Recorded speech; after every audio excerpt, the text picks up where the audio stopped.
The United States imports oil from Saudi Arabia, cars from Japan, TVs from Korea, and whiskey from Scotland. So what do we import from India? We import people, really smart people. And as you're about to see, the smartest, most successful, most influential Indians who've migrated to the U.S. seem to share a common credential. They're graduates of the Indian Institute of Technology, better known as IIT. Made up of 7 campuses throughout India, IIT may be the most important university you've never heard of. This is IIT Bombay. Put Harvard, MIT, and Princeton together, and you begin to get an idea of the status of this school in India.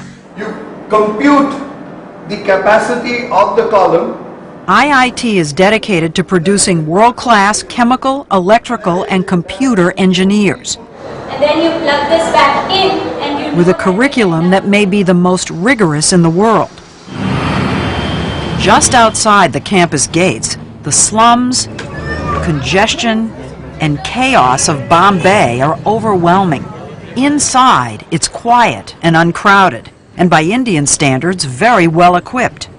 Getting here is the fervent dream of nearly every schoolboy.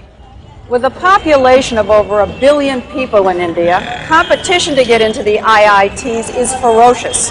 Last year, 178,000 high school seniors took the entrance exam called the JEE. Just over 3,500 were accepted, or less than 2%. Compare that with Harvard, say, which accepts about 10% of its applicants. The IITs probably are the hardest school in the world to get into. In the whole world. To the best of my knowledge. Vinod Khosla got into IIT about 30 years ago. After graduating, he came to the U.S., co-founded Sun Microsystems, and became one of Silicon Valley's most important venture capitalists. He's one of thousands of IIT graduates who've made it big in the U.S. How significant would you say the impact of IIT graduates has been on the American technology revolution? It's far greater than most people realize. Microsoft, Intel, PCs, Sun Microsystems, you name it. I can't imagine a major area where Indian IIT engineers haven't played a leading role. Leading role? A leading role, and of course the American consumer in the American business, in the end, is the beneficiary of that. It isn't just high tech. The head of the giant consulting firm McKinsey & Company is an IIT grad. So is the vice chairman of Citigroup and the former CEO of U.S. Airways. Fortune 500 headhunters are always on the lookout for that IIT degree. That they are favored over almost anybody else. If you're a WASP walking in for a job, you wouldn't have as much pre-assigned credibility as you do if you're an engineer from IIT. 90% of IIT students are male, and the young men we met in Bombay know they're hot commodities. The American companies love the kids from IIT. Thank goodness. That's what we've heard. That's what we've heard too. After I leave IIT Bombay, I hope to get a good job. So it can be a ticket to another way of life. Yes. Yeah, definitely. And a ticket out of India. How many of you think that you're going to end up in the United States? For a while, I think all of us would be there. Maybe at for some work. stage. At some stage. That's not the way it was supposed to be. I want my country to be strong.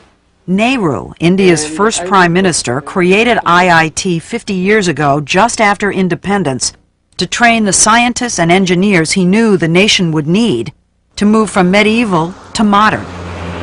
He never imagined India would be supplying brain power to the whole world. Would you say that IIT graduates are India's most valuable export? Yes, undoubtedly. N. Ram, one of India's leading journalists, says that because the stakes are so high, a kid starts preparing early. Age 7, 8, 10. By the 10 you know whether you're made for it or not. This is the truth or not? And at least half of these 10-year-olds told us they think they're made for it. But just standing out in school won't be enough. Two valences to the other. At about 16, they enroll in a prep class where they're drilled for the IIT entrance exam. There are even pre-dawn tutoring classes. 4:30 to about 8, they're grilled, and then they go to school, Regular school. regular school. 4:30 to 8 a.m. Yes. Are you saying they do that every day? Yes, every day for that period. 2 years. Particularly 2 years. Classes 11 and 12, you do nothing but study. And parents hover and push and fret. I normally stay up all night and study for my exams. So during this preparation, my mother never used to let me prepare my own cup of tea. So if you stayed up all night, she stayed up all night to make your stay up tea? with me, yeah. After years of preparation, the day they and their families believe will make or break the future finally arrives. On the day of the exam, my dad, my mom, and my younger brother, they all accompanied me to the center.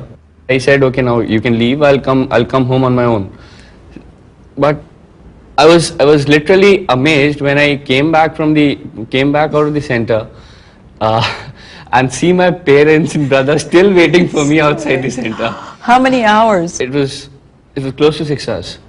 6 hours of testing, then an excruciating month-long wait for the results. They put them up on the web and you can call Phone, them you up, can call and them. after 10 days you get a letter. So But it's on the web so everybody knows. Yeah. Yeah. You never get your marks. You just Nobody get your knows. all India rank. You just get your rank. Rank, so you first, second, third in the country. Right. Yeah. So it goes from So 1 to everybody 1 to knows. 3,000 roughly. So if you were 2,999, everybody knows. Everybody knows, and you're considered really lucky. The top rankers get their photographs in the paper and all. So The high ranks, the high Yeah, ranks. he's one of of them. course. You were one of them? Yeah, somewhat. Yeah. What number? I was 196.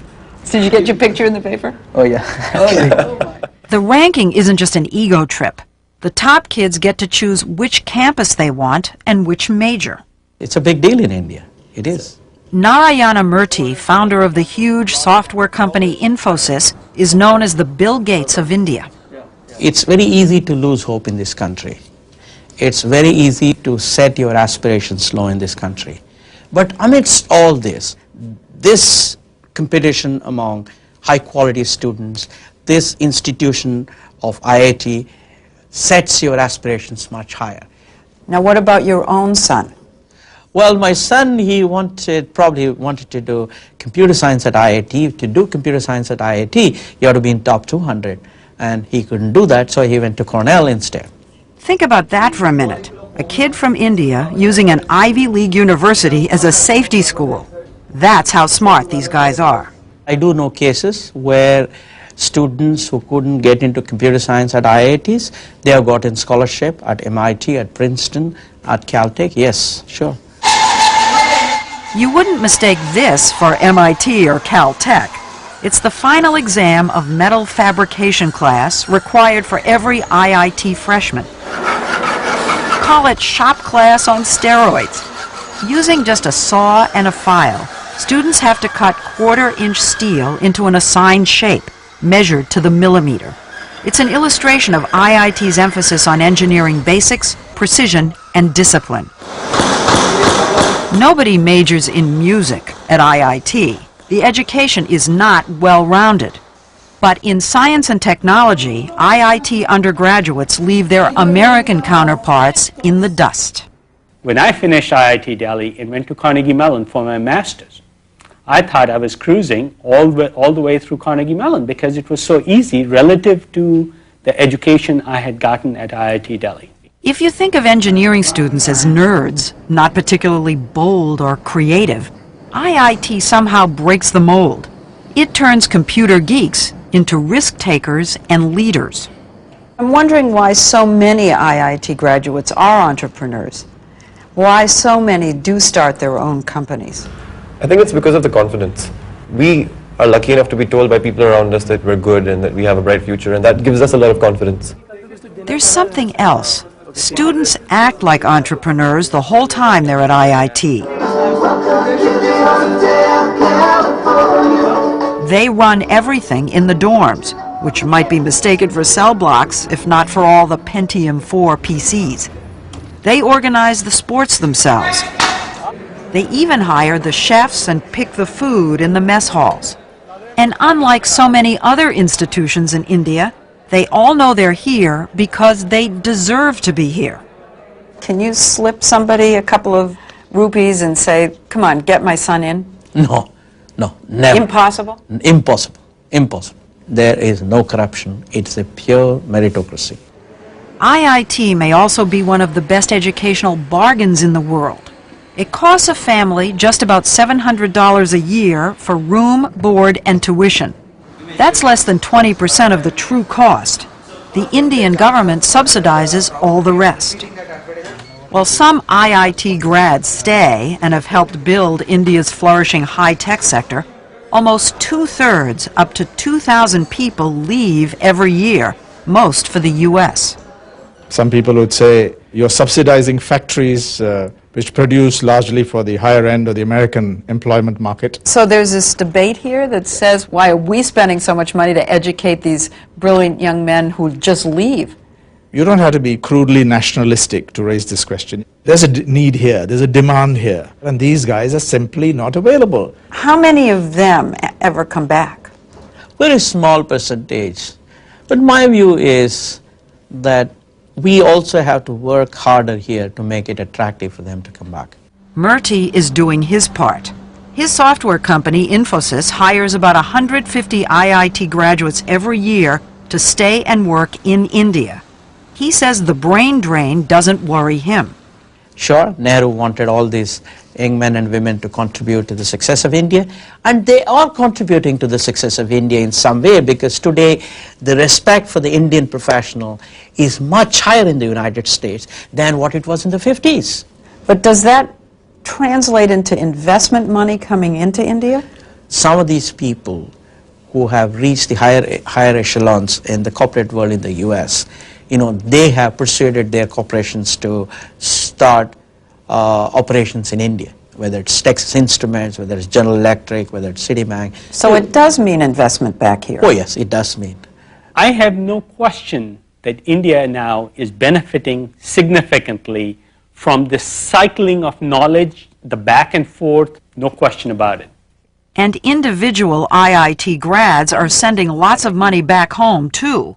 But the U.S. still gets the better end of the bargain. How many jobs have entrepreneurs, Indian entrepreneurs in Silicon Valley created over the last 15, 20 years? Hundreds of thousands, I would guess. For this society? For this society here in America. For America to be able to pick off this human capital, these well-trained engineers with great minds, is a great deal.